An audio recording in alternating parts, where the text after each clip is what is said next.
E finalmente a tradição cumpriu-se. Existe um e apenas um Kenpachi. Olá, sejam bem-vindos ao canal Fita Animes, o meu nome é Ana Cardoso. O episódio 10 prometeu e cumpriu. Tivemos o término de uma das batalhas mais épicas desta temporada de Bleach. Eu tenho pena, foi uma batalha que durou 2 episódios. Já não se fazem batalhas como antigamente, em que duravam alguns 15 ou 20 episódios. Mas pronto, fora isso, foi uma batalha épica entre Zaraki Kenpachi e o Nohana. O episódio começa com bastantes flashbacks e é incrível como as personagens ganham profundidade quando são trabalhadas.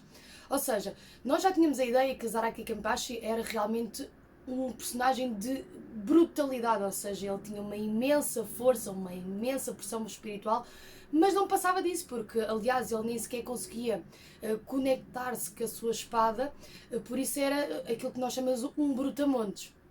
Mas neste episódio conseguimos perceber que este personagem é muito mais profundo do que aquilo que nós sabíamos e sequer pensávamos, o que é incrível.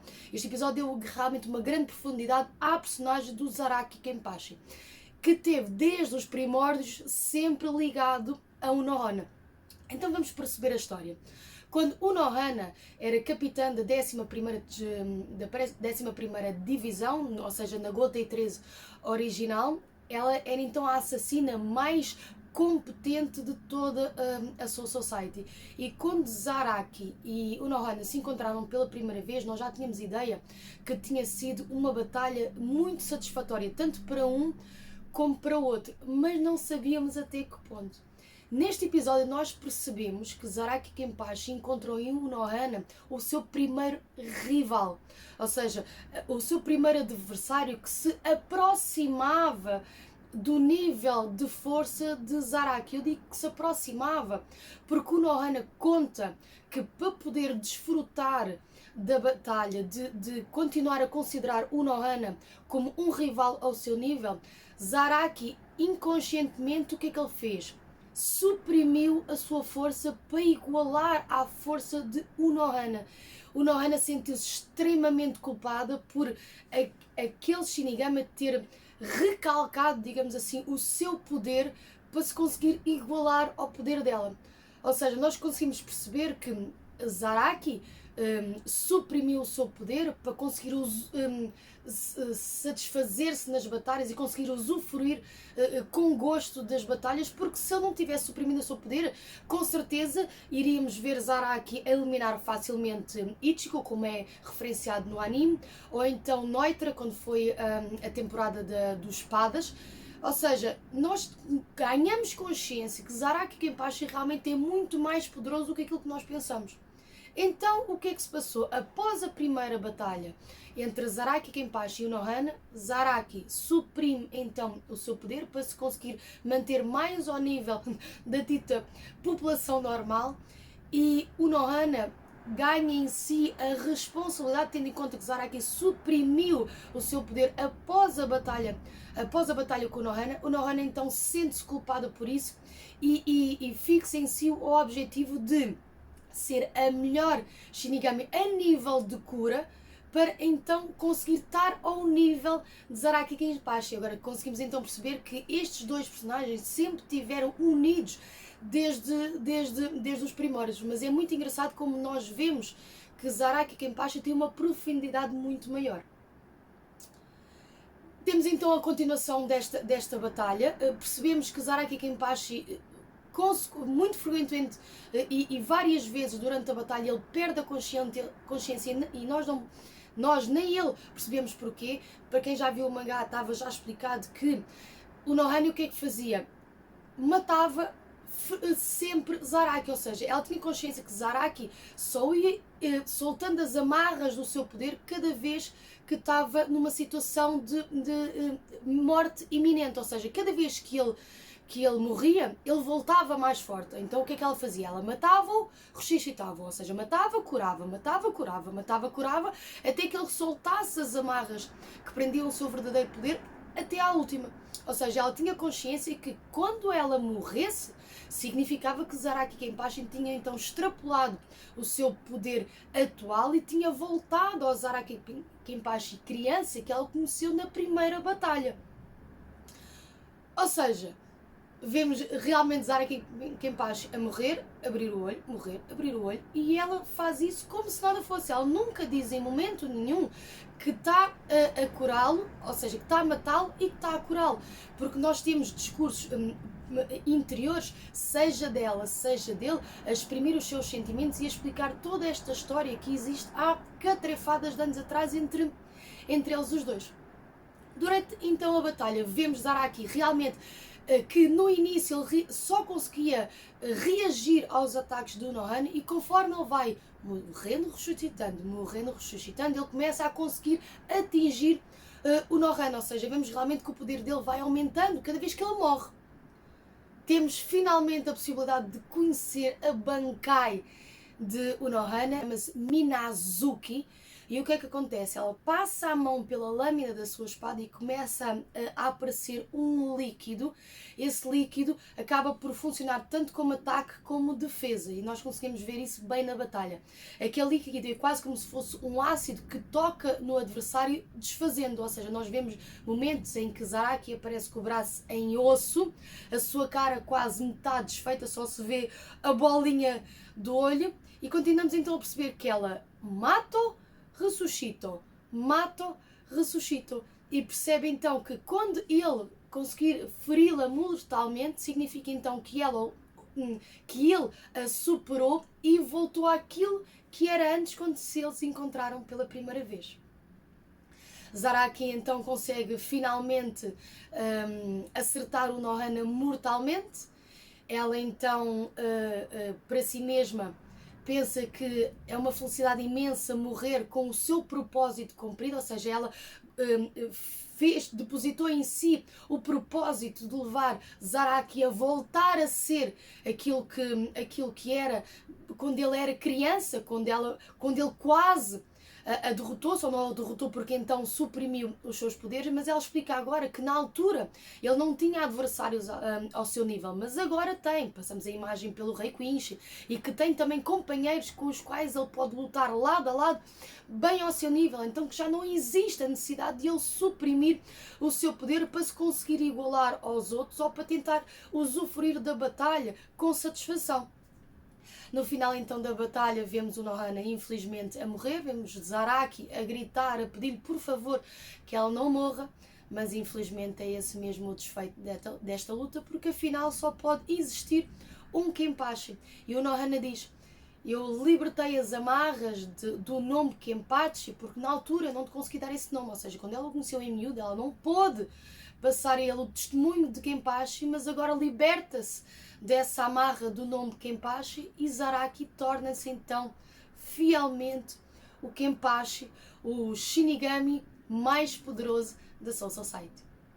Vemos pela primeira vez a sua Zanpakuto a conseguir contactar com Zaraki, ou seja, vemos uma voz a chamar por Zaraki Kenpachi. Ele inicialmente não vê, grita, dizer: identifica-te, quem és tu, quem é que me chama? E a espada diz: eu sou aquela que te acompanhou desde os primórdios, aquela que te observou desde sempre, aquela que melhor te conhece. Ou seja, finalmente Zaraki Kenpachi consegue-se conectar com a sua espada. Temos então esta fase na nossa história terminada. Voltamos para Ichigo e Renji, que passam então ao próximo castelo. Como a Kiryu tinha dito, a Rainha dos Grãos, eles iriam passar então para Nimai. Nimai é o deus das espadas, é o criador de todas as Zanpakutos, e para variar temos uma entrada no seu castelo assim um bocadinho fora do normal. Não percebi qual é que é a mania dos japoneses fazerem animes e depois metem os personagens assim mais desvarados da cabeça a falar em inglês. Mas pronto, tudo bem. Renji e Ichigo chegam então ao castelo de Nimai. Ele explica que é o deus das Zanpakutos. Eles entram no seu castelo e vemos uma data de moças assim bastante simpáticas e bonitas, jeitosas. É claro que Kon fica completamente louco. E Ichigo desconfia logo, diz que isto deve ser alguma ilusão ou algo do género, mas realmente não é nada disso e já vamos à explicação. Aparece então uma rapariga que diz Nimaya, sempre a mesma coisa, tipo, quase a dar na cabeça do Nimaya, e pede então a Renji e Ichigo que os acompanhem ao verdadeiro castelo, que parecia assim uma simples cabana, assim uma coisa muito simples, em que literalmente esta rapariga os manda lá para baixo. Manda lá para baixo e Nimaya pega nas espadas completamente desfeitas, seja de Renji e de Ichigo, e pergunta como é que é possível vocês terem deixado as vossas espadas ficar neste estado. Se as espadas ficam neste estado é porque não são compreendidas, é porque não recebem amor. E literalmente ele desfaz o pouco que resta das suas espadas. Claro que tanto um como o outro ficam completamente estúpidos e começamos a perceber que no buraco em que eles caíram, eles vão ter de lutar com as Sao-X. E eles, Sao-X? Então Nimai explica, Sao-Shi é a espada que é dada aos cadetes quando entram para a Academia Shinigami. Ou seja, os cadetes durante o seu treinamento dormem, comem, treinam com a sua Sao-Shi. E a sua energia espiritual vai se conectando com a espada e a espada começa a criar características dos seus Shinigami. Quando esta conexão é feita, então Nimaya forja a verdadeira Zanpakuto com as características do seu Shinigami. Então passa de uma Sao-Shi, que é uma espada comum, para uma Zanpakuto que tem as características do seu Shinigami. Nimai diz então que eles vão ter de lutar com as Sao-X que estão lá no buraco e que vão ter de encontrar as suas Zanpakutos. Passam-se 3 dias e 3 noites. Renji consegue encontrar então a sua Zanpakuto, consegue passar então este teste, mas infelizmente Ichigo não consegue encontrar a sua Zanpakuto. Ou seja, Nimai diz que ele vai ter de sair daqui, que está completamente proibido de voltar à Soul Society, e Ichigo responde dizendo não pode ser, eu não posso ir embora só porque tu estás a dizer que sim. O que é que vai acontecer a Zangetsu? Zangetsu então é o velho da espada de Ichigo. O que é que vai acontecer a ele se eu me for embora? E ele diz, não tenho nada a ver com isso, tu falhaste, não cumpriste com o teste, por isso vais ter de ir embora. Ichigo então é retornado literalmente para o mundo dos vivos. Ele quando abre os olhos já está no mundo dos vivos e vemos então Nimaya a dizer que Ichigo lutou durante este tempo todo sem uma Sao-Shi. Espera aí, sem uma Sao-Shi? Então isso significa que a espada com que ele lutou desde o episódio 1, desde que Rukia lhe passou os poderes, não é uma Sao-Shi. Se não é uma Sao-Shi, não é uma Zanpakuto. O que é que se passa aqui? Com certeza vamos saber ter isso esclarecido no próximo episódio. A questão aqui é que Nimaya diz que Ichigo tem de conhecer a sua origem, tem de conhecer as suas raízes e só aí poderá regressar. E o que ele diz também é que ele poderá ou não regressar depois de saber toda a verdade sobre a sua origem. Por isso, não dando spoiler, mas dando, realmente vamos esclarecer muitas das coisas que estão-nos aqui a cutucar na cabeça, porque vamos perceber que Ichigo é literalmente um híbrido. Ou seja, um híbrido é quando tem competências de várias raças. Então pronto, é isso mesmo. A gente já percebeu que ele supostamente terá ou não poder de Shinigami, porque agora chegamos à conclusão que ele não tem uma Sao-Shi, não tem Zanpakuto, logo não será um Shinigami, por assim dizer. No entanto, sabemos que ele tem o poder dos Quinchos, o Bloodvern, que foi aquela defesa que o rei Quinch conseguiu observar nele quando lutou com ele. Então o que é que se passa aqui? O que é que está a impedir Ichigo de então encontrar a sua verdadeira Zanpakuto? Vamos saber isso no próximo episódio. Este episódio, o que é que eu achei? A nível de história, esclarecemos muitas e muitas dúvidas, tivemos um avanço muito grande na história do Bleach.